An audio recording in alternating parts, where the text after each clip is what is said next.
සම්මා සම්බුදු සරණයි සියලු දෙනාටම. බෞද්ධ මාධ්‍යාලයේ අනුරාධපුර ශාඛාව පවත්වාගෙන සම්මා සම්බුදු සරණයි සියලු දෙනාටම. බෞද්ධ මාධ්‍යාලයේ අනුරාධපුර ශාඛාව පවත්වාගෙන යන අනුරාධපුර සම්බුද්ධත්ව ජයන්ති විහාරස්ථානයේ සිට පටිගත කරමින් මුළු ලෝකයටම සංනිවේදනය කරන දායකත්ව ධර්ම දේශනාව මෙලෙසින් ආරම්භ කරන්නට මේ සූදානම. සදර්ම දේශනාව පවත්වන්නට අප කෙරේ මහත් අනුකම්පාවෙන් මේ උතුම් වූ ධම්සභා මණ්ඩපයට වැඩම කොට පදාළ පූජ්‍යපාද කටියාවේ ආනන්ද ගෞරවනීය ස්වාමීන් වහන්සේ අපි සියලු දෙනාම එක්ව සාදුනාද පවත්වා පිළිගනිමු. සාදු සාදු සාදු. ඉසුරු සිරි මුදලාලි මහතා සහ විරාල් මුරිප්පුව ගමේ සියලුම ඥාතීන් පිරිසත් HB ලීලාවතී උපාසිකා මාතාවගේ ප්‍රධානත්වයෙන් මෙම උතුම් වූ ධර්ම දේශනාව මෙලෙසින් මුළු ලෝකයටම සංනිවේදනය කරන්නට පින්බර දායකත්වයෙන් කටයුතු කරනවා. එසේනම් අප කෙරේ මහත් අනුකම්පාවෙන් මෙතෙන් සිට සදර්ම දේශනාව පවත්වන්නට ගෞරවනීය ස්වාමින් වහන්සේට ආරාධනා කර සිටිනවා. අවසරයි ස්වාමින් වහන්සේ. සාදු සාදු සාදු. समन्त चक्रवालेषु अत्रा गच्छन्तु देवता सद्धम्मं मुनिराजस्स सुनन्तु सग्ग मोक्खदं ධම්මස්සවන කාලෝ අයං බදන්තා ධම්මස්සවන කාලෝ අයං බදන්තා ධම්මස්සවන කාලෝ අයං බදන්තා. නමෝ තස්ස භගවතෝ අරහතෝ සම්මා සම්බුද්දස්ස නමෝ තස්ස භගවතෝ අරහතෝ සම්මා සම්බුද්දස්ස නමෝ තස්ස භගවතෝ අරහතෝ සම්මා සම්බුද්දස්ස. චත්තාරෝ මේ භික්ඛවේ කාලෝ ඛතමේ චත්තාරෝ කාලේන ධම්ම ශ්‍රවණං කාලේන ධම්ම සාකච්ඡා කාලේන සමතෝ කාලේන විපස්සනාති. සද්ධර්ම ශ්‍රවණාබිලාසී සත්පුරුෂ කාරුණික පින්වතුනි, ඒ වගේම මෙම ධර්මශාලාවට වැඩමවා සිටින ගෞරවනීය ස්වාමින් වහන්සේ පින්වතුනි, මේ මොහොතේ මේ සෑම දෙනාම සූදානම් වන්නේ භාග්‍යවත් වූ අරහත් වූ දසබලධාරී සර්වඥයන් වහන්සේ විසින් වදාළ වූ ස්වාසු දහසක් ධර්මස්කන්ධයෙන් බිඳක් ශ්‍රවණය කරන්නටයි. ඉසුරු සිරි මුදලාලි මහත්මයා ප්‍රධාන කරගත් ඒ ගමේ ඥාති පින්වතුන් පිරිසත්, ඒ වගේම ලීලාවතී පින්වත් උපාසිකා මහත්මියගේ ප්‍රධානත්වයෙන් ගෞරවනීය විහාරාධිපති ඒ විරාල් මුරිප්පුව විහාරස්ථානයේ ගරු විහාරාධිපති විජේරත්න ස්වාමින් වහන්සේ ප්‍රධාන කරගෙන මේ ධර්ම දේශනාව සංවිධානය කරගෙන සිදු කරනු ලබනවා. ලෝවැසි රටවැසි හැමදෙනාටම උතුම් ධර්ම අවබෝධය වේවා යන උතුම් ප්‍රාර්ථනාවෙන් යුක්තවයි සෑම දෙනාගේ ජීවිත ධර්මාලෝකයෙන් ආලෝකමත් කර ගැනීමටත් බලාපොරොත්තුවෙන් මේ උතුම් සදහම් දේශනාව මේ මොහොතේදී මේ පින්වතුන් විසින් සිද්ධ කරනු ලබන්නේ. පින්වතුනි, බුදුරජාණන් වහන්සේ වදාළ ලෞතුරු තථාගත ධර්මය අතුරෙහි එක්තරා සුවිශේෂී සූත්‍ර දේශනාවක් තමයි, සූත්‍ර දේශනා පාඨයක් තමයි අද දවසේ ධර්ම දේශනාව සඳහා අපි මාතෘකා කරගත්තේ. මේ දේශනාව තිබෙන්නේ සූත්‍ර පිටකයේ අංගුත්තර නිකායේ චතුක්ක නිපාතේ තිබෙන සූත්‍ර දේශනාවක්. භාග්‍යවත් බුදුරජාණන් වහන්සේ මේ සූත්‍ර දේශනාවෙන් අප විසින් නිසි කාලයේ කළ යුතු කරුණු හතරක්, නිසි කාලයේ කළ යුතු කරුණු හතරක් දේශනා කරනවා. බුදුරජාණන් වහන්සේගේ ධර්මයේ තිබෙන්නේම සසර දුකින් අත මිදීම පිණිස වීරිය කරන අයට. මේ සසර ගමන පුරාවට අපි විවිධ වූ භවයන් වල උපදිමින් එකී භවයන්ට අදාළ ඒ ජීවිත ගත කරමින් ආපු ගමනක්. ඒ සංසාර ගමනෙම අපිට හමු වුණේ දුක කියන කාරණේ. දුක කියන්නේ ජරා ව්‍යාධි මරණ ආදී දුක්ඛය. මේ ජරා ව්‍යාධි මරණ දුක්ඛයන්ගෙන් එතර වෙන්නට සර්වඥයන් වහන්සේ ප්‍රතිපදාවක් දේශනා කරනවා. පිළිවෙතක් ක්‍රමවේදයක් දේශනා කරනවා. අන්න ඒ ක්‍රමවේදය තවත් විදිහකින් හඳුන්වන දේශනාවක් තමයි අද දවසේ අපි මේ කරන්නා වූ අනුශාසනාව. බුදුරජාණන් වහන්සේගේ දේශනාව. සුදුසු කාලයේ කළ යුතු කරුණු 4ක් බුදුරජාණන් වහන්සේ දේශනා කරනවා. මේ කරුණු 4 තමයි මේ සූත්‍ර දේශනාවේ විස්තර කරලා තියෙන්නේ. මොනවද ඒ කරුණු 4? කාලේන ධම්ම ශ්‍රවණ. සුදුසු කාලයේහි ධර්ම ශ්‍රවණය. කාලේන ධම්ම සාකච්ඡා. ධර්ම සාකච්ඡා. කාලේන සමතෝ කාලේන විපස්සනා. සමත භාවනාවත් විපස්සනා භාවනාව. මේ කරුණු 4 අපි අනිවාර්යෙන් කළ යුතු කරුණු 4ක්. ධර්ම මාර්ගය තුල ගමන් කරන්නා වූ සසරින් එක්තර වීමක් බලාපොරොත්තු වන්නා වූ සෑම දෙනා විසින්ම මේ කරුණු 4 ඒ සුදුසු වෙලාවේදී, මෙතන සුදුසු වෙලාව කියන්නේ මේකට කාලයක් ඉඳලා කරන්න කියන එක නෙවෙයි. භාවනා කරන වෙලාවේ ධර්ම සාකච්ඡා කරන්න බෑ. ධර්ම සාකච්ඡා කරන වෙලාවේදී ඒ ධර්ම ශ්‍රවණාදී කරන්න බෑ. ධර්ම ශ්‍රවණය කරලා තමයි ධර්ම සාකච්ඡාව කරන්නේ. එතකොට පින්නතුනි, අපි මේ කරුණු 4 පිළිබඳව ටිකක් විස්තර විවරණය කරගනිමු. පළවෙනි එක තමයි ධර්ම ශ්‍රවණය. සද්ධම්ම ශ්‍රවණය කියන එක හරිම දුර්ලභ කාරණයක්. බුදුරජාණන් වහන්සේ දේශනා කරන මේ ධර්ම දේශනාවන් ශ්‍රවණය කරන පුද්ගලයෝ 3 දෙනෙක් ගැන. උච්ඡංග පඤ්ඤා, අවකුජ්ජ පඤ්ඤා, පුතු පඤ්ඤා. මේ ධර්ම ශ්‍රවණය කරනවා කියනකොට තවත් කාරණයක් තමයි ඊටාම වැදගත් දේශනාවන් තමයි අපි ශ්‍රවණය කරන්නේ. බුදුරජාණන් වහන්සේගේ ධර්මයේ විකෘති කරමින්, වෙනස් කරමින්, අර්ථ විවරණයන් වෙනස් කරමින් දේශනා කරන දේශනාවනුත් තිබෙනවා. එතකොට එවැනි දේශනාවන් අපි අහගෙන ඉඳලා පිළිගන්න එක ඒක වැරදි දෘෂ්ටියකට යන්න හේතුවක් වෙනවා. ධර්මයේ අධර්මයේ කොට පිළිගන්නව නම් ඒක මිත්‍යා දෘෂ්ටිය. විනය අවිනය කොට පිළිගන්නව නම් ඒක මිත්‍යා දෘෂ්ටිය. බුදුරජාණන් වහන්සේ නොවදාළ දෙයක් වදාලා යයි පිළිගැනීමත් මිත්‍යා දෘෂ්ටියයි. එතකොට බුදුරජාණන් වහන්සේ වදාළ ඒ සද්ධර්මය ඒ ආකාරයෙන් දේශනා කරන දේශනාවන් තමයි ශ්‍රවණය කරන්නේ. අර්ථාදිය වෙනස් නො.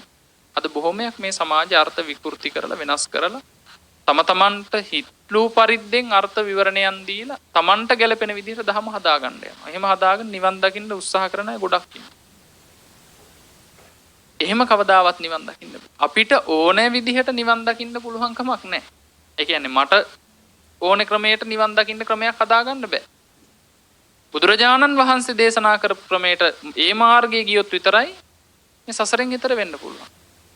මොකද බුදුරජාණන් වහන්සේ තමයි සසරෙන් ඈතර වෙන මාවත දන්නේ, දැනගත්තේ,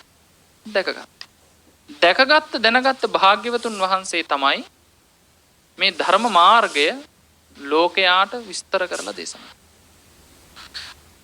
බුදුරජාණන් වහන්සේ දේශනා කරන මේ නිවැරදි ධර්මය දේශනා කරන දේශකයන් වහන්සේ අර්ථ ව්‍යංජනාදී පිළිබඳ හොඳ අවබෝධයකින් අධ්‍යයනය කරලායි දේශනා කරන්නේ. පින්නතුනේ දැන් ගත්තහම බුදුරජාණන් වහන්සේගේ ධර්මය 84000. ඒ 84000 හැදෙන්නේ කොහොමද? සූත්‍ර දේශනා 21000යි. විනය දේශනා 21000යි. සූත්‍ර දේශනා 21000යි, විනය දේශනා 21000යි, 42000යි. අභිධර්ම දේශනා 42000යි.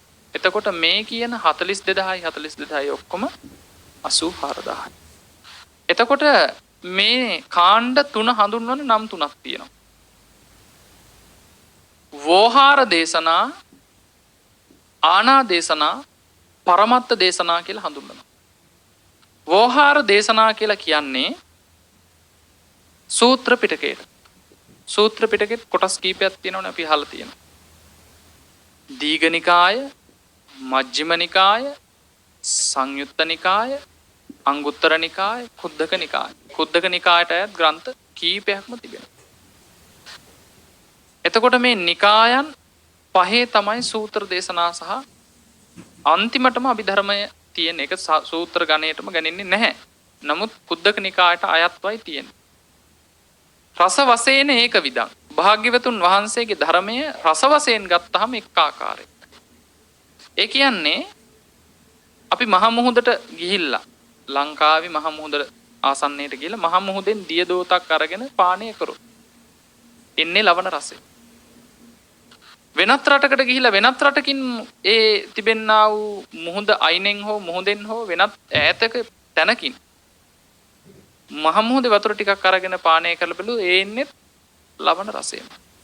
ඒ ලවණ රසයට මහ මුහුදේ රසයනේ. භාග්‍යවත් බුදුරජාණන් වහන්සේගේ ධර්මයේ තියෙන්නේ අමෘතය. ඒ භාග්‍යවත් බුදුරජාණන් වහන්සේගේ ධර්මයේ තුල තියෙන ධර්ම රසය. ඒක මේ සීනි, තිත්ත, ලවණ ආදී කියලා එම රසයක් නෙමෙයි. ධර්ම රසයක් තියෙනවා.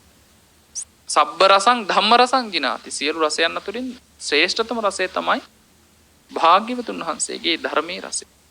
එතකොට මේ ධර්මයේ සූත්‍ර ගත්තත්, විනය ගත්තත්, අභිධර්මයේ ගත්තත් මේ හැමතැනකම වැහෙන රසය ධර්ම රසය. රස වශයෙන් ඒක විතර ධර්මයේ රසය වශයෙන් ගත්තාම එක් ආකාරයි. ඊළඟට ධම්ම විනය වශයෙන් දුවිදං. මේ ධර්මය කොටස් දෙකකට බෙදෙනවා ධර්ම විනය කියලා. උපසම්පන්න භික්ෂුණීන් වහන්සේලාට වදාළ ප්‍රාතිමෝක්ෂ සීලය, පරාජිකා පාළි, පාචිත්‍ය පාළි ආදී ඒ කොටස විනය හැටියට ගණනනවා. විනය කියලා කියන්නේ සංවරයේ පිණිස වදාළ කොටස. කාය වාග් ద్వාරයන් සංවරයේ පිණිස බුදුරජාණන් වහන්සේ පනවා වදාළ ශික්ෂා සංඛ්‍යාත දේශනා කොටස. ධර්මය කියන එක ඇතුලේ කොටස් දෙකක් තියෙනවා. සූත්‍ර ධර්මය, අභිධර්මය කියලා. ඔය කරුණ ටික නැවතත් බෙදෙනවා. අභිධර්මය, ධර්මය, අභිධර්මය, විනය, අභිවිනය කියලා හතරකට බෙදෙන තැනකුත් ධර්මයේ තියෙනවා. ඊළඟට බුදුරජාණන් වහන්සේගේ මේ ස්වාසූ දහසක් ධර්මස්කන්ධේ නිකාය වශයෙන් පහයි. දීර්ඝ ප්‍රමාණයට කරපු දේශනා දීඝ නිකාය. මධ්‍යම ප්‍රමාණයට කරපු දේශනා මජ්ක්‍ධිම නිකාය. සංයුක්ත කරලා කොට්ටහස වශයෙන් මේ පවත් වූ දේශනාවන් දෙවියන්ට කරපු දේශනා, යක්ෂයන්ට කරපු, මාරයන්ට, කොසල් රජතුමාට ආදී සංයුක්ත කරලා තියෙනවා. ස්කන්ධ ගැන, ආයතන ගැන, ඉන්ද්‍රිය ගැන මේවා කොටස් කරලා තියෙනවා. ඒ කොටස් කරලා කරපු දේශනාවලට කියනවා, කොටස් කරලා තියෙන තැනට දේශනා අයිති කොට්ටාසයට කියනවා සංයුක්ත නිකාය. ඊළඟට අංගුත්තර නිකාය කියලා කියන්නේ එකේ දහම් කොට්ටාස, දෙකේ දහම් කොට්ටාස. ඒක පුද්ගලෝ භික්කවේ කියන්නේ එක දහම් කාරණයක්. ඊළඟට කරුණු දෙකක් ගැන බුදුරජාණන් වහන්සේ දේශනා කළා. තීනිමානි භික්කවේ කියද්දී කරුණු තුනක් ගැන මේ විදිහට අංගුත්තර නිකායට අයත් දේශනා තිනවා. අංග වශයෙන් කරපු දේශනා. අංග වශයෙන් කියලා කියන්නේ එකේ දහම් කොට්ටාස්, දෙකේ දහම් කොට්ටාස්. ඊළඟට මේ නිකාය වශයෙන් පහක් වුණා. ඒ පහේ පස්වෙනි එක තමයි කුද්දක නිකාය. කුද්දක නිකායේ තියෙන්නේ ධම්මපද, තේරගාථා, තේරිගාථා, අපදාන, බුද්ධ වංශ, ඊළඟට චර්යා පිටක, විමානවත්තු, ප්‍රේතවත්තු, ජාතක කතා මේ වගේ දේවල්. පටිසම්භිදා මග්ග ප්‍රකරණ ආදී කරුණු. ඉතින් බුදුරජාණන් වහන්සේගේ මේ ගැඹුරු ධර්මය යම්කිසි දේශකයන් වහන්සේ නමක් අර්ථ විවරණ සහිතව දේශනා කරනවා. ඒ කියන්නේ දැන් අර්ථ විවරණ කියලා කියද්දී සූත්‍රය විතරක් නෙවෙයි. සූත්‍ර ධර්මයේ විස්තර කරන එකක් තියෙනවා. ඒකට කියනවා අර්ථ කතාව කියලා. නැත්තම් පාලියෙන් කියනවා අට්ඨ කතාව කියලා කියනවා. අට්ඨ කතාව කියලා කියන්නේත් බුදුරජාණන් වහන්සේ වදාළ ධර්මයමයි. ඒක ප්‍රකීර්ණක දේශනාව. සංගීතිකාරක රහතන් වහන්සේලා පවත්වාගෙන ආව ත්‍රිපිටකයෙන් වෙනස් කරලා. නමුත් ඒකේ තමයි බුදුරජාණන් වහන්සේ ප්‍රකීර්ණක දේශනාව තියෙන්නේ. දැන් බලන්න. ජාතක කතා අපි අහලා තියෙනවා. ජාතක කතා කොහෙද තියෙන්නේ? සූත්‍ර පිටකයේ කුද්දක නිකාය. ත්‍රිපිටකයේ තියෙන්නේ. එතකොට ත්‍රිපිටකය තමයි බුද්ධ වචනේ. ඔය සමාජ පවතින අදහසක් තමයි මේ අටුවා පිළිගන්න බෑ. දැන් ජාතක කතාව කියන එක ගත්තහම ඒක තියෙන්නේ ත්‍රිපිටකේ. ත්‍රිපිටකයේ කුද්දක නිකායේ ජාතක කියලා කොටසක් තියෙනවා. ඒකේ තමයි 550 ජාතකයන් විස්තර කරලා තියෙන. විස්තර කරනවත් නෙවෙයි ජාතක කියන කොටස තියෙන. දැන් මේ 550 ජාතක කියන කොටසේ අපන්නක ජාතකයේ ගත්තොත් ත්‍රිපිටකයේ අපන්නක ජාතකයට අදාළ ගාතාවක් විතරයි තියෙන්නේ. ඒ ජාතක කතා ප්‍රවෘත්තිය නැහැ. කතා ප්‍රවෘත්තිය එතකොට කොහෙද තියෙන්නේ? අපන්නක ජාතකයට අදාළේ සිදුවීම අතීත සිද්ධිය බෝධිසත්වයන් වහන්සේ කරත්ත 500ක් අරගෙන කාන්තාරෙ මැදින් ගියා. යක්ෂයන්ට හසු නොවි වෙළඳාම් කරගෙන ආවා. සේරුවානිජ ජාතකය. මේවා විස්තර තියෙන්නේ කොහෙද? අන්න ඒක තියෙන්නේ අට කතාව. ඒකට කියනවා ධම්මපද අට කතාව කියලා. ධම්මපද අර්ථ කතාව. අර ධම්මපදේ ජාතකට්ට කතාව කියන ධම්මපදේ නෙවෙයි ජාතකට්ට කතාව කියලා. දැන් ධම්මපදේ ගත්තාම ධම්මපදේ තියෙනවා ගාථා. ඒ ගාථාවලට අදාළ සිදුවීම, ඒ ගාථාව දේශනා කරේ කොතනද, කවුරු වෙනුවෙන්ද කියලා ඒ කතා ප්‍රවෘත්තිය විස්තර කරන්නේ. චක්කුපාල රහතන් වහන්සේගේ සිද්ධිය තියෙන්නේ ධම්මපද අට කතාවේ. හැබැයි ත්‍රිපිටක පොතේ තියෙන්නේ ඒ ගාථාව විතරයි. එතකොට බුදුරජාණන් වහන්සේගේ ධර්මයේ යම්කිසි දේශකයන් වහන්සේ නමක් දේශනා කරනවා අර අර්ථ විවරණ සහිතව. කොහොමද? සූත්‍රයක් විස්තර කරනවා. අර්ථ කතාවත් අට කතාවත් විස්තර කරනවා. ඒ වගේ දේශනා තමයි පරිපූර්ණ ධර්ම දේශනා බවට පත් වෙන්නේ.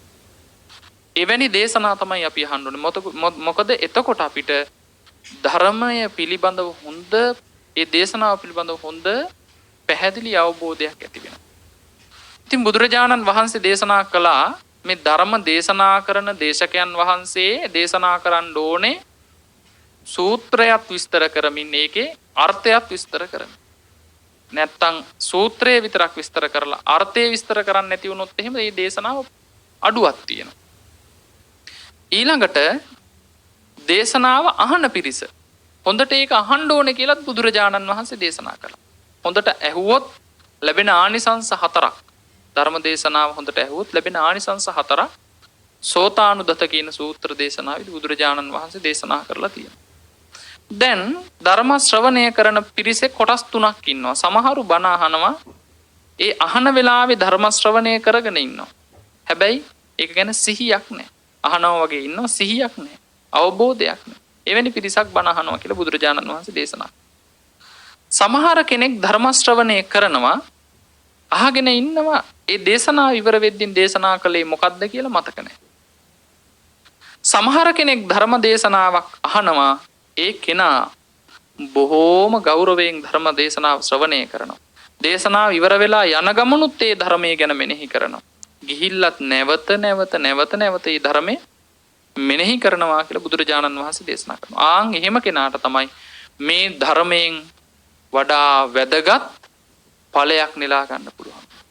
බණ ඇහුවා කියන එකම විතරක් මදි. ඒක බණ අහන එක කුසලයක්.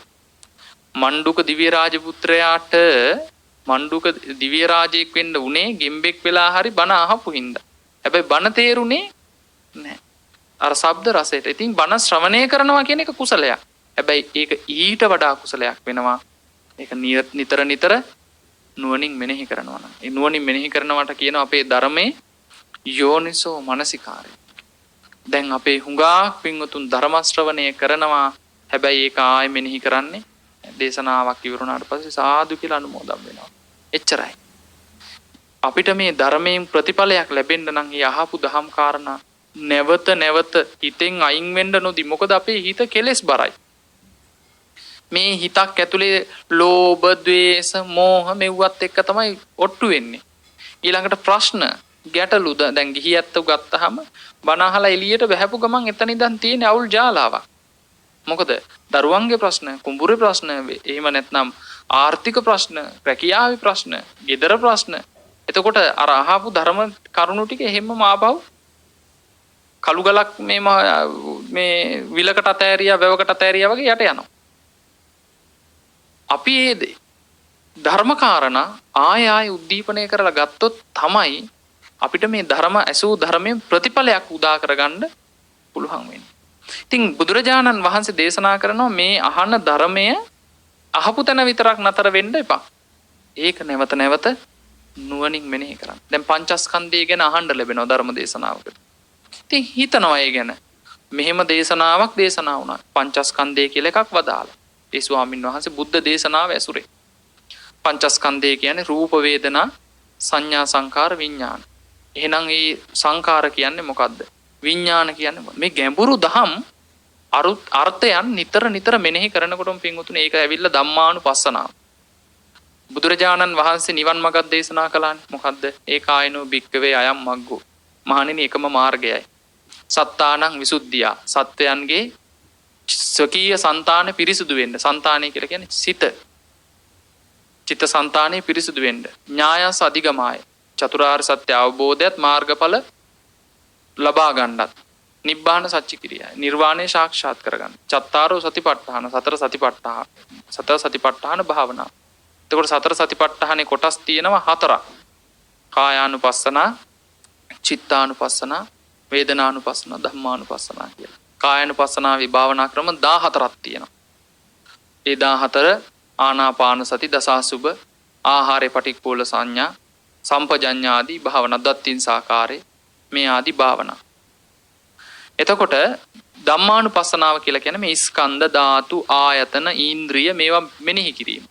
දැන් ඔන්න කෙනෙක් බණ අහනවා ස්කන්ධ ගැන, පංචස්කන්ධය ගැන. රූපස්කන්ධය, වේදනාස්කන්ධය, සංඥාස්කන්ධය, සංස්කාරස්කන්ධය, විඥානස්කන්ධය මේවා ගැන අහනවා. අහලා යහපු කෙනා අහලා විතරක් නතර වෙන්නේ ගෙදර ගිහිල්ලා හිතනවා මම ධර්ම දේශනාවක් ඇහුවා. ඒ දේශනාවේ මේ පංචස්කන්ධය ගැන විස්තර කළා. මේ අහවල් සූත්‍රයේ ඒ පංචස්කන්ධයේ කොටස් ලියනවා. ඉතින් මතක් කර නිතර හිතනවා. උයන ගමනුත් වැඩක් කරන ගමනුත් දැන් අපි නම් උයන ගමන් මොනවද ඉතින් වෙන කෙලෙස් උපද්දවන දේවල්නේ. හැබැයි නුවණැති කෙනා මොකද කරන්නේ? අර දහම් කාරණා හිතා ඒ කටයුත්ත කරනවා. බලන්න එකක් වැඩේ කරනවා, අනිත් පැත්තෙන් ආධ්‍යාත්මීය වශයෙන් භාවනා ධම්මානුපස්සනා භාවනාව, සතර සතිපට්ඨානේ ධම්මානුපස්සනාව දියුණු වෙනවා. එතකොට මේ බණ ඇහුව එකෙන් බලන්න භාවනා මාර්ගයක් දියුණු වෙලා යනවා. ඉතින් ධර්ම ශ්‍රවණය කියලා කියන්නේ මහා කුසලයක්. දුර්ලභව සද්ධම්ම ශ්‍රවණ. මේ බණපද අපිට තව කාලයක් යද්දී ආය ඇහෙන්නේ නැති වෙලා යනවා. මොකද වැරදි ධම්ම අර්ථ නෙන්නේ. ඉස්සරහට ඉක්මනින් නිවන් දකින්න එන්නේ. ඊළඟට බුදුරජාණන් වහන්සේ නොවදාළ දේවල් තමයි ඉස්සරහට ඇහෙන්නේ. එතකොට මිනිස්සු ඒවා පිළිගන්නවා. මිනිස්සුන්ට අවශ්‍ය වෙනවා කෙටියෙන් ඉක්මනින් නිවන් දකින්න. සාමාන්‍ය ක්‍රමයෙන් නිවන් දකින්න. ගැඹුරින් යන මේ ගැඹුරු ධම්ම අර්ථ වලට යන්නේ. ඒක බුදුරජාණන් වහන්සේ අද නෙවෙයි එදා දැක්කා දේශනා කළා. මහණෙනි කාලයක් යනකොට මේ ගැඹුරු ධම නැති වෙනවා. ඉස්සරහට එන්නේ මොනවද? කවියන් විසින් විසිතුරු කරනු ලැබූ කාව්‍යාත්මක දේශනා. එව්වට ප්‍රිය කරනවා.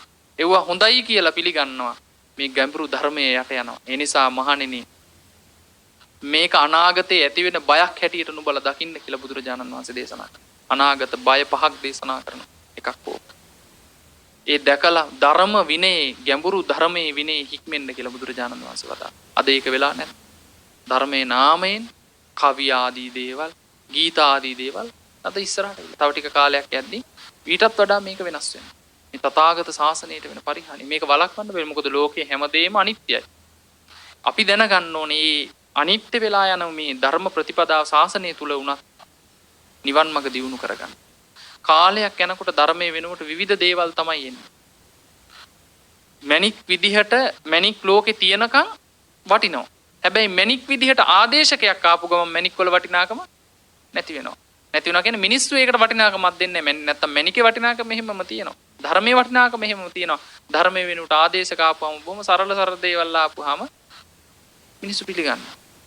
දැන් සමහර වෙලාවට අපිට දැනෙච්ච දෙයක් තමයි මේ පොහොය ආටසිල් සමාදන් වුණාම විකාලේ නෙස්ටමෝල් ටිකක් ගත්තට බිස්කට් එකක් ගත්තට ඒක අකුසලයක් නෑ කියලා යනවා අදහසක්. දැන් මේ තමයි විනය අවිනය කරන තැන. ස්වාමින් වහන්සේ නමකට ඒ විකාලේ කිරිකෝපි එකක් වෙන එහෙම නැතිනම් නෙස්ටමෝල් ටිකක් පූජා කරාට ප්‍රශ්නයක් නෑ. විනය අවිනය කරනවා. ඊළඟට ස්වාමින් වහන්සේ නමකට ඒ අකැප බොහෝජන ආදී පූජා කරාට කමක් නැහැ. උන්වහන්සේලාත් ඉතින් ජීවත් වෙන්න ඕනනේ. ජීවත් වෙලා හිටියොත් නේ ධර්ම මාර්ගයේ යන්න පුළුවන් කියලා. අර ධර්ම අවිනය කරන. ධර්මයේ අධර්මයේ වෙන. එහෙම සමාජයකට දැන් අපි මේ යන්නේ. එතකොට අපි දක්ෂ වෙන්න ඕනේ ඇතුලේ නිවැරදි ධර්මයේම අල්ලගන්න. ඒ දුර්ලභ සද්ධර්මයේ ඇහෙන්නේ දුර්ලභවයි. ඇහෙන සද්ධර්මයේ ඇහෙන තැන විතරක් නතර වෙන්න නොදී නැවත මෙනෙහි කරන්න. තථාගතයන් වහන්සේ නමක් ලෝකයට පහළ වෙලා දේශනා කරන්නේ චතුරාර්ය සත්‍ය ධර්මයයි. ගැඹුරු දහම. ඒ ධර්මයේ ඇතුලේ තියෙන ඒ ගැඹුරු දහම් කාරණා නිකම්ම අහලා ඔය අතහැරලා දැම්මොත් එහෙම තව ගොඩාක් දුර යන්න වෙනවා විමුක්තිය ලබා ගන්න නිර්වාණයට ගමන්. පළවෙනි එක එහෙනම් මොකද්ද? අහන දහම හොඳට මෙනෙහි කරන්න ඕනේ. මනාව ධර්ම ශ්‍රවණය කරන්න ඕනේ. ගෞරවයෙන් ධර්ම ශ්‍රවණය කරන්න ඕනේ. කොහොමද ගෞරවයෙන් ධර්ම ශ්‍රවණය කරනවා? ශාස්ත්‍රූන් වහන්සේ ජීවමානව වැඩ ඉන්නවා අපි ඉදිරිපිට කියන සංඥාවෙන් අපි ධර්ම ශ්‍රවණය කරනවා. මොකද මේ ධර්මයේ අපේ නෙවෙයි. බුදුරජාණන් වහන්සේගේ ධර්ම රාජ වූ ධර්ම ස්වාමී වූ ධර්ම චක්‍රවර්ති වූ බුදුරජාණන් වහන්සේ. ධර්ම ගෞරවයක් අපිට තියෙන්න ඕන. ශාස්ත්‍රීය ගෞරවයක් තියෙන්න ඕන. තථාගතයන් වහන්සේ තාම අපි තුල ජීවමානයි. පිරිනුවන් පාලා නැහැ. මේ ධර්මයේ පවතිනවා කියන්නේ සරුවඥයන් වහන්සේ වැඩ ඉන්නවා වගේ කියන සංඥාව අපේ හිත තුල සිතුවිල්ල තියෙනවා. එහෙම ධර්ම ශ්‍රවණය කරනවා. අර අපේ ධර්මදරයන් වහන්සේලා ධර්මාචාර්යයන් වහන්සේලා අපිට කියලා දුන්නේ ධර්ම දේශනාවක් කරනකොට ප්‍රිය ආශ්මතුනි මේ පැත්තට කකුල් දෙකවත් දිගහරින්න එපා. ධර්ම දේශනාවක් කරන ඒ අවස්ථාවේදී ඒ ධර්ම දේශනාවේ ස්ථානේ බොහෝම ගෞරවයෙන් හැසිරෙන්න ඕන. අන්‍ය විහිිත නොවි. ඒ කියන්නේ ඉඳගෙන හිටියත් බාහිර දේවල් අරමුණු නොකර බොහොම ගෞරවයෙන් ධර්ම ශ්‍රවණය කරනවා. මොකද මේ බණපදේ හරි දුර්ලභව අපිට ලැබෙන්නේ. මේ සංසාර ගමනේ අපි මේ බණපදේ නාහපු නිහින්දා පිළිගත්තේ නැති හින්දා උච්චරණම් ඇවිල්ලා තියනවද දුර. මේ ධර්මපදේ ඉතින් මේ ලැබුණේ සංසාරේ අප්‍රමාණ පිනකට. මෙතනින් මේක අත ගිලිහුණොත් ආයේ ලැබෙන්නේ කවද්ද කියලා හිතා ගන්න. මේ දහම් පදේ හින්දා නේද අපිට හතර අපායේ දොරටු වහන්න පුළුවන්කම තියෙන්නේ. මේ බණ පදේ හින්දා නේද සුගතිය විවර වෙන්නේ. නිවන විවර වෙන්නේ. එහෙනම් මේ දහම් පදයක් බොහොම ගෞරවයෙන් ශ්‍රවණය කරන්න. ශාස්ත්‍රීය ගෞරවයේ තියෙන මේක දේශනා කරේ භාග්‍යවත් බුදුරජාණන් වහන්සේ. මේ දේශනාවන් අහලා කී දෙනෙක් නම් ලොවි ලෞතුරා සැප උදා කරගත්තද? ඒ විතරක් නෙවෙයි. ඒ අපගේ භාග්‍යවත් බුදුරජාණන් වහන්සේ මේ බණපදයේ ලෝකයාට දේශනා කරන්න පිටිපස්සෙන් කරපු කැපකිරීම. බෝධි සම්භාර පුරපවදි බුද්ධත්වයේ දක්වා පැමිණී අවස්ථාව ගැන කල්පනා කරනකොට කුසට ආහාරක් නොමැතිව, හිසට සෙවණක් නොමැතිව උන්වහන්සේ කොච්චර කැපකිරීම කළාද? තමන් වහන්සේ සතු ධනය දන් දුන් වාර ගණන මහ පොළොව වෙවුලුවා. රාජ්‍ය දන් දුන් වාර ගණන මහ පොළොව වෙවුලුවා. කම්පා වුණා මේ මෙච්චර දන් දෙන්න පුළුවන්ද කියලා මේ හිතක් පිටක් නැති මහ පොළොවටවත් ඒ දාන පාරමිතාවේ ආනුභාවය දරන්න බැරි වුණා. ඒකට මේ මහ පොළොවට 240000ක් ගණකට මහා බොල් පොළොවට එච්චර හයියක් හිතක් නැහැ. නමුත් මහ පොළොව පවා සලිත වුණේ දාන පාරමිතාවේ බලය නිසා. ඊළඟට උන්වහන්සේ කොච්චර සිල් පිරුවද, කොච්චර ගුණ පිරුවද, මේ හා සා විශාල කැපකිරීමක් කළේ මා වෙනුවෙන්මයි මට මේ බණපදයේ ගේන්නයි කියන සිතුවිල්ල ධර්ම ශ්‍රවණය කරනකොට තියෙනවා. ඒ ශාස්ත්‍රීය ගෞරවය තියෙනවා. මාගේ බුදුරජාණන් වහන්සේගේ අප්‍රමාණ වූ කැපකිරීම නිසා බෝධි සම්භාර පුරුක් නිසා 20 අසංකේය කල්පලක්ෂයක් බුද්ධ ශාසන 512000ක කරපු අප්‍රමාණ කැපකිරීම නිසා මේ බණපදය ඇහෙන්නේ. ඒ නිසා මේ බණපදේ මම ගෞරවයෙන් අහනවා. මේක අහිමි කරගන්නේ නැහැ. මේ දුර්ලභ සම්බුද්ධ වචනය පමණයි මට සනසිල්ලකට රැකවරණයකට පවතින්නේ. ජාති කාන්තාරෙන්, ජරා කාන්තාරෙන්, ව්‍යාධි කාන්තාරෙන්, මරණ කාන්තාරෙන් ඈතර වෙන්න තමයි මේ බණපදේ මට පවතින්නේ. මම මේ බණපදේ අහනවා කියන ගෞරවයෙන් ඒ ධර්ම ශ්‍රවණය කරන්න. ගැඹුරු දහම් පදවලට හිත යොමාගෙන අහන්න. මෙතනදී තවත් කාරණයක් තමයි ගැඹුරු දහම් පද ඇහෙනකොට ඒවට බොහොම කැමති නැහැ පිරිස. මොකද අපේ හිත හුරු වෙලා තියෙන හිතට ඒ රාගී භව ඇති වෙන දේවල්. නමුත් අහන්න ඕනේ ගැඹුරු ධර්මපද ස්කන්ධ ධාතු ආයතන පටිච්චසමුපාද චතුරාර්ය සත්‍ය ත්‍රිලක්ෂණ ආදී ප ဋ ාහන මේ දහම් කාරණා. අද ඒ වහිනකොට අනේ මෙව අපිට වැටහෙන්නේ නැති. ඇයි වැටහෙන්නේ නැත්තේ? පෙර ජීවිතවල අපි ඒවා ප්‍රියතාවෙන් අහලා නැහැ, ශ්‍රවණය කරලා නැහැ, භාවිතා කරලා. අද වැටහෙන්නේ නැත්තම් අද අතහැර ගත්තොත් ආයෙත් මේ ගැඹුරු දහම් පද කවද්ද වටහා ගන්න? පින්නතුනි කිරිවවුලු 500ක් දෙනෙක් ප ဋ ාහන සජ්ජායනා වහගෙන ඉඳලා ත්‍රි හේතුක මනුස්ස ප්‍රතිසන්දිය ලබලා රහතන් වහන්සේලා බවට පත් වෙන්න පුළුවන් වුණා නම් ධර්ම ශ්‍රවණේ ආනිසංස හිතන්න කොච්චර ශ්‍රේෂ්ඨද කියලා. ප ဋ ාහන ධර්මය අහලා. පින්නතුනි ගැඹුරු දහම් පද ඇහෙනකොට ගෞරවයෙන් අහගෙන ඉන්න. ඒ ගෞරවයෙන් අහගෙන ඉන්න ඕනේ කොහොමද? මේ භාග්‍යවත් බුදුරජාණන් වහන්සේගේ ශ්‍රී සද්ධර්මයයි. ශ්‍රී මුඛයෙන් දේශනා කොට වදාළ ගම්භීර ධර්මයයි කියලා අහගෙන. අද නොහැටෙන්න පුළුවන් හේතු සම්පත් සැකසෙනවා මතු යම් දවසක යම් භවයක අවබෝධ කරගන්න. අද අපිට නොහැටෙන්නේ මේ ධර්මයේ තියෙන ප්‍රශ්නයක් නෙවෙයි. ගැඹුරු ධහමේ තියෙන ප්‍රශ්නයක් නෙවෙයි ඇත්තට. මේක අපි පැත්තෙම තියෙන දුර්වලකම. අපිට ගැඹුරු දහම් පද ඉස්සරත් ඇහුණා. ඒ ඇහෙනකොට හිතන්න ඇති කොහොමද? මෙව්වා අහලා බෑ. මෙව්වා අපිට තේරෙන්නේ නැහැ කියලා. ඒ නිසා ගැඹුරු දහම් පද ඇහෙන විට සවන යොමු කර ශ්‍රද්ධාවෙන් ඒවා ශ්‍රවණය කරලා හිතේ දරාගෙන මතක ඇති කාරණා ඒවස් නැවත නැවත යෝනිසෝ මනසිකාරයෙන් සිහි කරන්නට ඕන. කල්පනා කරන්න. පළවෙනි එක තමයි ධර්ම ශ්‍රවණ. දෙවෙනි එක තමයි ධර්ම සාකච්ඡාව. ඔය වචන දෙක තියෙනවා මහා මංගල සූත්‍රයේ. කාලේන ධම්ම ශ්‍රවණ, කාලේන ධම්ම සාකච්ඡා. එතකොට ධර්ම සාකච්ඡාව කියලා කියන්නේ අනිවාර්ය කාරණයක්. දැන් අපි මේ අහන දහම් කරුණු පොහොයට ධර්මකාමී පිරිසක් එකතු වුණාම මේවා සාකච්ඡා කරන්න.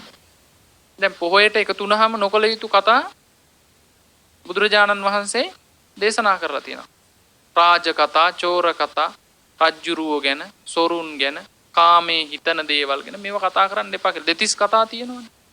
කතා 32ක් තියෙනවා. මේවා කරන්න එපා. ඒවා නිසා අකුසල් වර්ධනය වෙනවා. ඒවා ඒ කතාවන් කෙනෙක් සිල්වන්ත විඳගෙන කරත් නම් ඒ කෙනාට අකුසල් ඒක. කොහොමද එහෙනම් අපිට මොනවද කතා කරන්න තියෙන්නේ? පවිවේක කතා, සමාධි කතා, විමුක්ඛ කතා, සීල කතා, සීලය ගැන කතා කරන්න පුළුවන්.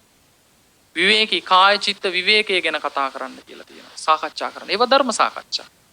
ඊළඟට විමුක්තිය ගැන, සමාධිය ගැන, මේ තමන්ගේ තිබෙනා වූ අල්පේච්ඡතාවය පිළිබඳව කතා කරන්න. අල්පේච්ඡතාදී ගුණය පිළිබඳව කතා කරන්න. දස කතාවක් අනුමත කරලා තියෙනවා. තවත් තැනකදී භාග්‍යවතුන් වහන්සේ දේශනා කරනවා සන්නිපතිතානං වූ භික්කවේ ද්වයං කරණීයං. මහණෙනි එකතු වෙච්ච මගේ ශ්‍රාවකයාට, සම්මුඛ වෙච්ච ශ්‍රාවකයාට කරන්න තියෙන කරුණු දෙකයි. කියන්නේ මගේ ආර්ය ශාසනයේ ඉන්න ශ්‍රාවකයා කියද්දී භික්ෂුන් වහන්සේ, භික්ෂුණීන් වහන්සේ, උපාසකයා, උපාසිකාව කියන ඔක්කොමයි ති. මේ අයට කරන්න තියෙන කරුණු දෙකයි. එකට එකතු වුණාම මොකද්ද? ද්වයං කරණීයං කරුණු දෙකයි.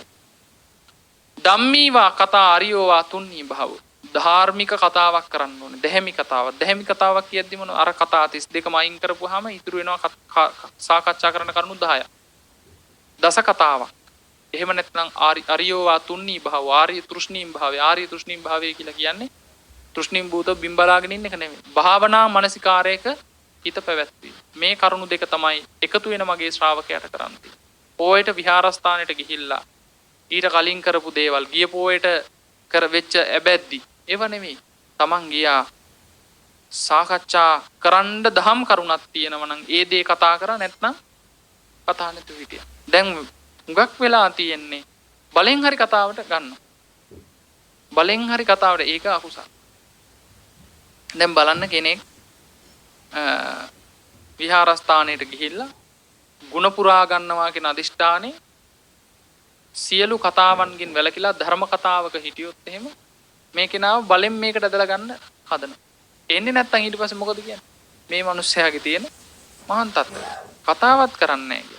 හැබැයි කතා කරන එක ධර්මයට විනයට අනුව ගත්තාම නිෂ්ඵල කතාවන් කරන එක හරිද වැරදිද? වැරදි. වැරදි. ඒක නොදන්න කෙනා හිතනවා මේ මිනිස්සයා මාන්නක්කාරයි. එහෙම හිතනවා. හැබැයි හිතනවා නොහිතුවා කියන එක නෙවෙයි. තමන් දැක්ෂ වෙන්න ඕනේ, තමන් උනන්දු වෙන්න ඕනේ ධර්මයට අනුව ඉන්න. අපි විහාරස්ථානයකට ගිහිල්ලා බුදුරජාණන් වහන්සේ ඉදිරිපිට ප්‍රතිඥා දෙනවනේ.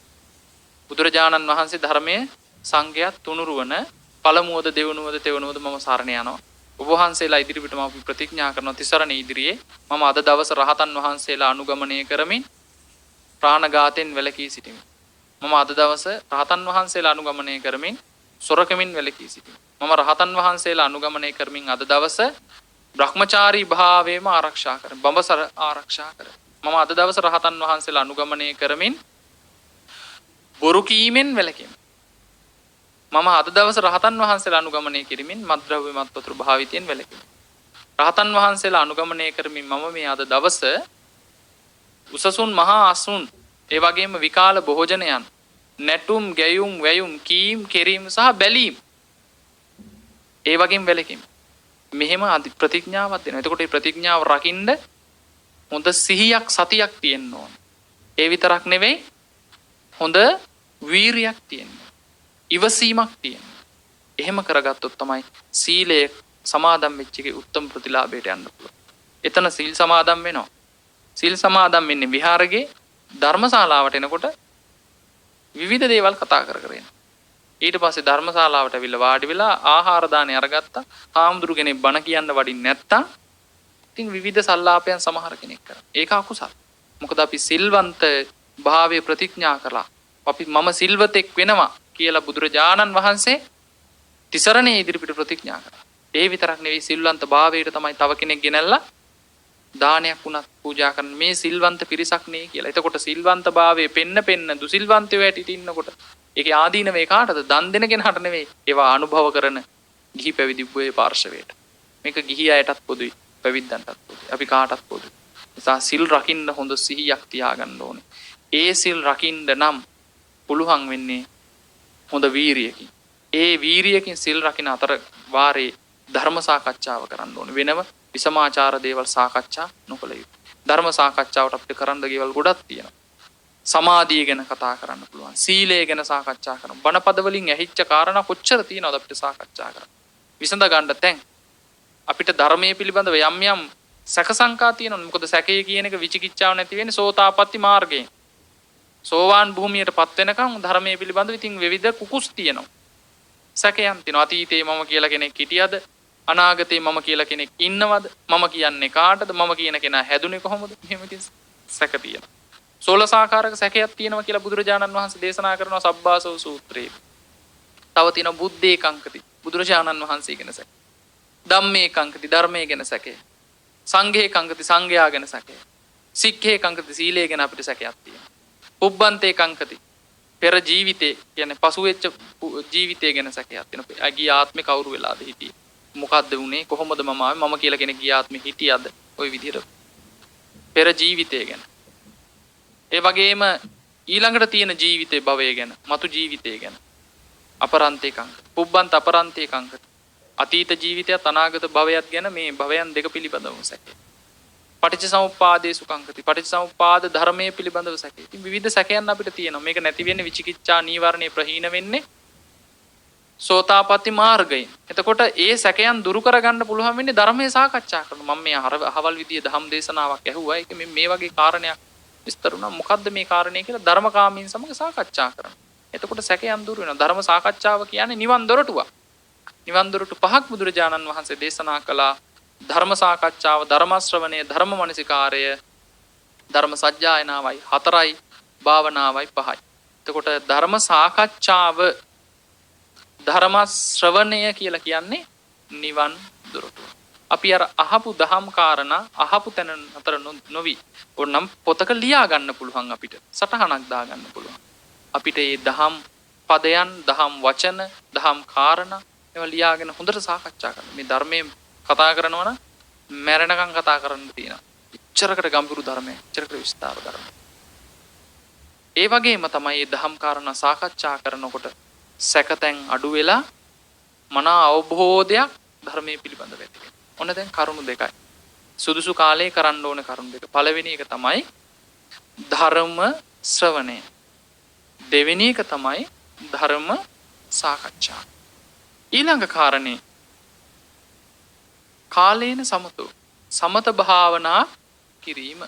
අපේ බුද්ධ ශාසනයේ තිබෙන භාවනා ක්‍රමයන් අතරින් ප්‍රධානම දෙක තමයි සමත භාවනාවත් විපස්සනා භාවනාවත් කියලා කියන්නේ. ඒකට විපස්සනා භාවනාව බුදුරජාණන් වහන්සේ නමක්මයි ලෝකයාට විවර කරන්නේ. සමත භාවනා ක්‍රම බුදු කෙනෙක් ලෝකේ පහළ වෙන්න කලිනුත් තිබුණා. තාපසයෝ අහසින් ගමන් කළා. දැන් අපි අහලා තියෙනවා කතා පුවත්වල අසිත තාපසතුමා ආකාශගාමීව ගමන් කළා. 이르දියෙන් ගමන් කළා. මේ සමත භාවනාවල ආනිසංස. එතකොට සමත භාවනාව බුදුරජාණන් වහන්සේත් අනුමත කරනවා, පනවනවා, දේශනා කරනවා විපස්සනාවට උපකාර පිණිස. සමත භාවනාවේ ආනිසංස 4ක් තියෙනවා. 5ක් තියෙනවා. මොනවද සමත භාවනාවල ආනිසංස 5? එක තමයි, පළවෙනි කාරණේ තමයි භව විශේෂ ආනිසංස. විවිධ සුගති භවයන් වලට යන්නට ධ්‍යාන අභිඥාවන් නිසා රූපාවචර අරූපාවචර ලෝකයන්හි උප්පත්තිය ලබන්න සමත භාවනාව උපකාරයක්. ඊළඟ එක තමයි දිට්ඨ ධම්ම සුඛ විහරණය පිණිස, දිට්ඨ ධම්ම සුඛ විහරණය පිණිස සමත භාවනාව උපකාරයක්. ඒ කියන්නේ සමත භාවනාව උපදවා ගත්තාම ඒ චිත්තසංතාන සමත භාවනා කරලා ධ්‍යාන සමාධි උපදවා ගැනීම ඒ ජීවිතයක ලබන පුදුම සැනසෙල්ල. ඒකනේ සමත භාවනාව නිවන කියලා සමහර තාපසයෝ හිතාගත්තේ. දැන් අපි බෝධිසත්වයන් වහන්සේ විමුක්තිය හොයාගෙන යද්දී ගියානේ ආලාර කාලාම බුද්ධකරාම පුත්ත කියලා. ඒ අය සමත භාවනාවෙන් අරූප ධානය උපද්දවා ගත්තා. එයාලා හිතුවා ඒක තමයි විමුක්තිය කියලා. බෝධිසත්වයන් වහන්සේ පිම්පිරු උතුමන් වහන්සේ බුද්ධත්වයේ පිණිස යන උතුමන් වහන්සේ උන්වහන්සේ දැනගත්ත මේක නෙවෙයි විමුක්තිය. එතනින් එහාට තමයි විමුක්තිය කියන කාරණේ තියෙන්නේ කියලා. එතකොට මේ සමත භාවනාවෙන් රූපාවචර අරූපාවචර භවයන්හි විපාක විඳින්න පුළුවන්. දැන් අපිට පුළුවන් පින්නතුනේ දන් දීලා සිල් රැකලා බුද්ධ පූජාදී පින්කම් කරලා දිව්‍ය ලෝකේ උප්පත්තිය ලබන්න. රූපාවචර බ්‍රහ්ම ලෝකේ උප්පත්තිය ලබන්නේ කොහොමද? දැන් අහලා ඇතිනේ බ්‍රහ්ම පාරිසජ්ජය, බ්‍රහ්ම පුරෝහිතය, මහා බ්‍රහ්මයේ මෙහෙම රූපාවචර බ්‍රහ්ම ලෝක කීයක් තියෙනවද? 16ක් තියෙනවා. අරූපාවචර බ්‍රහ්ම ලෝක තියෙනවා 4ක්. එතකොට බ්‍රහ්ම ලෝකවල උප්පත්තිය ලබන්න බෑ දන් දීලා. සිල් රැකලත් බෑ. අරූපාවචර බ්‍රහ්ම ලෝක, රූපාවචර බ්‍රහ්ම ලෝක කියන මේ 20 බ්‍රහ්ම ලෝක 20 රූපාවචර 4යි, අරූපාවචර මේ රූපාවචර 16, අරූපාවචර 4යි. රූපාවචර 16, අරූපාවචර 4යි. මේ බ්‍රහ්මලෝකෙහි උප්පත්තිය ලබන්න නම් මොකද කරන්න ඕනේ? සමත භාවනා වලින් ධානය උපද්දවන්න ඕන. පඨම ධානය, ဒုတိ ධානය, තතිය ධානය, චතුර්ථ ධානය, පංචම ධානය. මේ ධාන වලට අනුරූපීව තමයි බ්‍රහ්ම ලෝකයන්හි උත්පත්තිය සිද්ධ වන්නේ. දන් දීලා බෑ. එතකොට බුදුරජාණන් වහන්සේ ලෝකේ පහළ වෙන්න කලින් රූපාවචර රූපාවචර බ්‍රහ්මයෝ එහි වාසය කළා. ඒ වගේ මේ ලෝකයන්ට ගියා. සමත භාවනාවේ ආනිසංස හැටි. ඔන්න දැන් සමත භාවනා ආනිසංස දෙකක් කිව්වා. මොකද්ද? භව විශේෂානිසංසය, ditta ධම්ම සුඛ විහරණය. අභිඥාවන්ට පාදක වෙනවා ඊළඟට.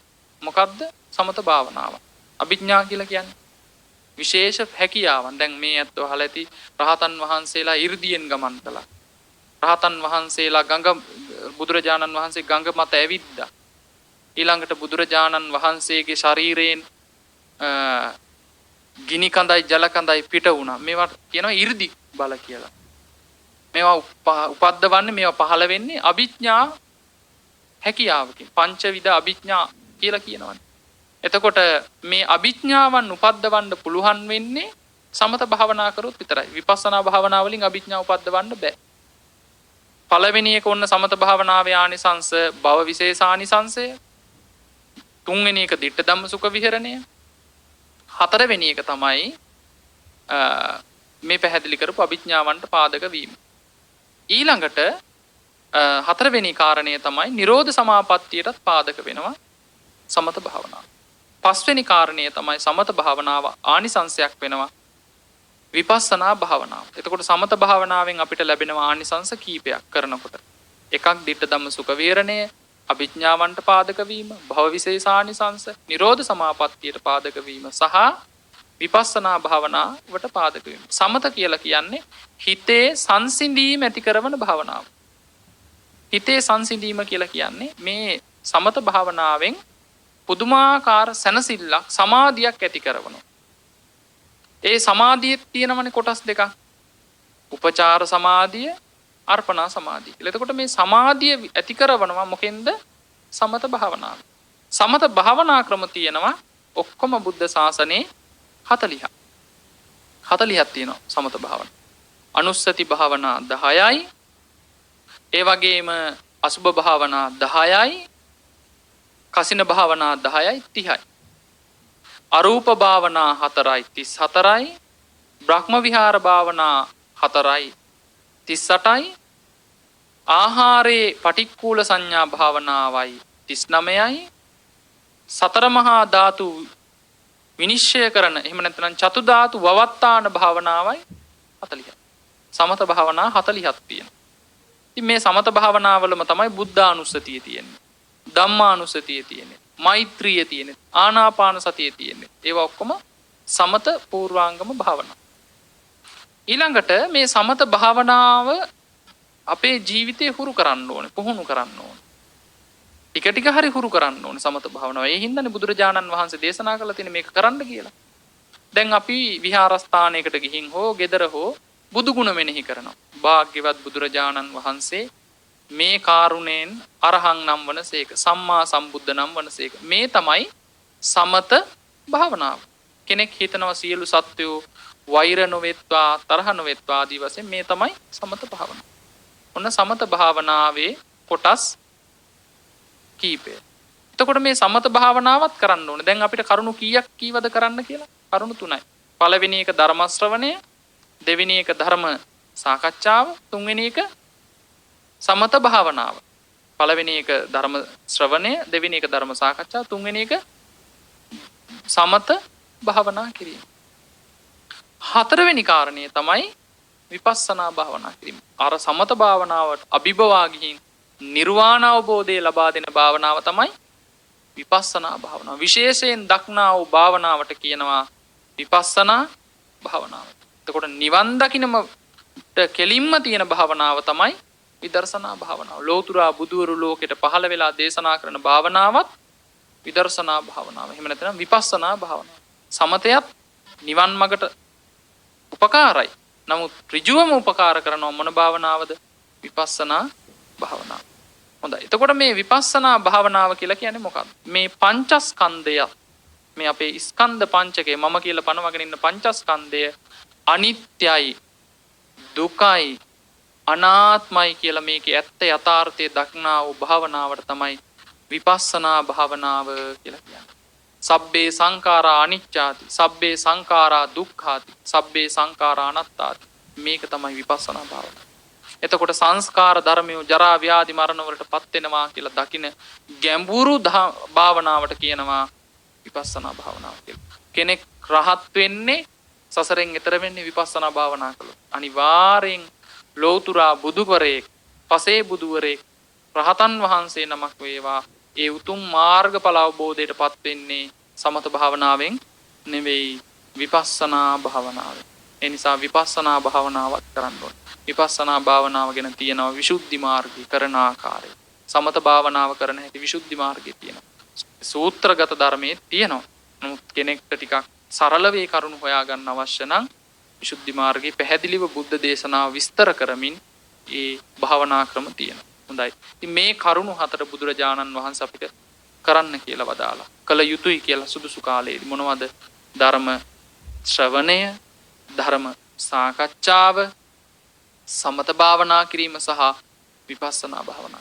ඉතින් මේ කරුණු හතර නිවන් මගයි කියලා බුදුරජාණන් වහන්සේ දේශනා කරනවා. අපේ ජීවිතේ නොපවාවම කරගත යුතු කාරණා කියලා බුදුරජාණන් වහන්සේ දේශනා කරනවා. කිස් කාලයක් ගත කරන්නේ නැතුව මේ කරුණු කාරණා හතර ඒ වෙලාවේදීම කළ යුතුයි කියලා බුදුරජාණන් වහන්සේ වදාළා. කලේ නම් කවුරු හරි මේ කරුණු කාරණා හතර සුදුසු කාර්යයේදී කරත් නම් ඒ කෙනාට ස්වර්ග මෝක්ෂ නිර්වාණ සම්පත් උදා කරගෙන ගෝර සසරෙන් එතර වෙන්න පුළුවන්කම තියෙනවා. හැම දිනාටම මේ උතුම් දේශනාව ඒ උතුම් කාරණා දියුණු කර ගැනීමට උපකාරයක් වේවා කියලා අපි ප්‍රාර්ථනා කරමින් ධර්මානුශාසනාව නිමා කරනවා. අද දවසේදී මේ උතුම් සදහම් දේශනාව සඳහා ප්‍රතිබර දායකත්වය ලබා දෙමින් කටයුතු කරන්නට යෙදුනේ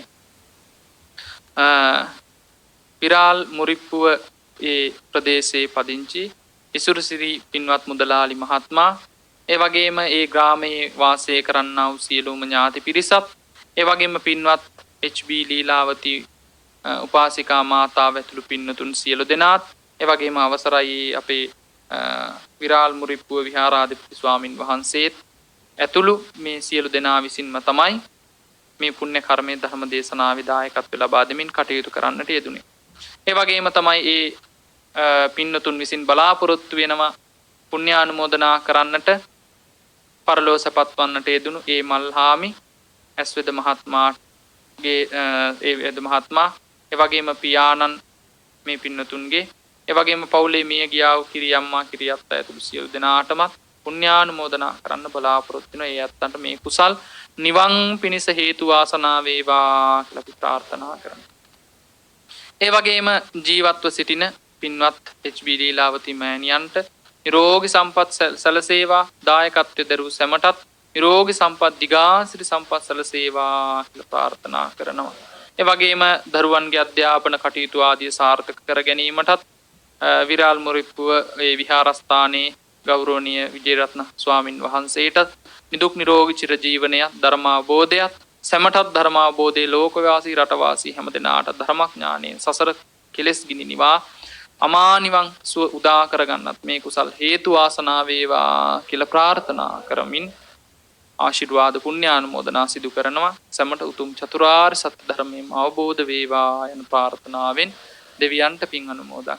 ආකාසට්ඨා ච බුම්මට්ඨා දේවා නාග මහිද්దిక පුඤ්ඤන්තං අනුමෝදිත්වා චිරං රක්ඛන්තු ලෝක සාසනං. ආකාසට්ඨා ච බුම්මට්ඨා දේවා නාග මහිද්దిక පුඤ්ඤන්තං අනුමෝදිත්වා චිරං රක්ඛන්තු දේශනං. ආකාසට්ඨා ච බුම්මට්ඨා දේවා නාග පුඤ්ඤන්තං අනුමෝදිත්වා චිරං රක්ඛන්තු මං පරන්ති. හැම දිනාටම සම්මා සම්බුදු සාදු සාදු සාදු. ඒ උතුම් වූ ධර්ම දේශනා පවත්වා වදාළ පූජ්‍යපාද කටියාබේ ආනන්ද ගෞරවනීය ස්වාමීන් වහන්සේට තවත් චිරාත් කාලයක් මෙවැනි වූ ශාසනික කටයුතු සිදු කරන්නට ශක්තිය ධෛර්යය නිදුක් නිරෝගී චිරජීවනයේම ලැබේවායි අපි සියලු දෙනාම එක්ව සාදුනාද පවත්වා ප්‍රාර්ථනා කරමු. සාදු සාදු සාදු.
Mimasi duka